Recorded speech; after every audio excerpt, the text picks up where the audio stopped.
In 323 BC, Alexander the Great, one of the greatest military leaders in history, had spent years building a vast empire stretching from Greece to India.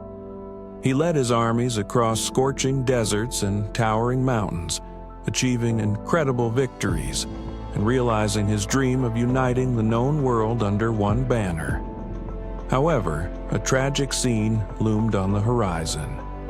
On one hot day in Babylon, Alexander was suffering from a mysterious illness. He had grown weary from endless campaigns and a high fever gripped him. When his doctors arrived, they were baffled, and his condition rapidly deteriorated. In those critical moments, Alexander realized that he might be nearing the end of his journey. Standing there, Alexander faced a harsh truth. If he died now, everything he had built would crumble. He had always hoped his empire would endure, but the question that haunted him was, who will lead after me? In his last will, he instructed his generals to choose his successor, but he added something strange. Whoever is the strongest, let him take the kingdom. These words carried a heavy burden, as they did not name a specific heir. Days passed, and Alexander's condition worsened until he died on June 10, 323 BC, at the age of just 32. After his death, what he feared most happened: conflict. There was no one strong enough to fill the void he left, and wars erupted between his generals, each vying to divide the vast empire for themselves. These wars lasted for decades and are known as the Wars of the Diadochi.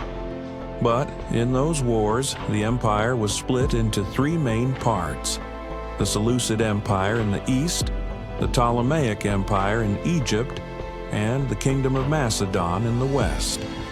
Each region began to develop in its own way, but they all retained cultural and civilizational influences from the empire Alexander had founded.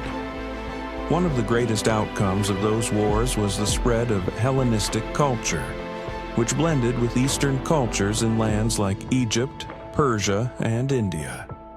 In cities like Alexandria, where science and the arts flourished, a new civilization emerged, combining Greek thought with Eastern traditions. This period acted as a bridge between the ancient world and the medieval era, paving the way for a new age of philosophy, science, and arts. What Alexander started was not just a military empire, but a profound cultural legacy that impacted the history of the world. While his empire collapsed after his death, his influence continued for centuries. In the end, Alexander had placed the world at a crossroads. He was not just a military leader, but a symbol of cultural convergence,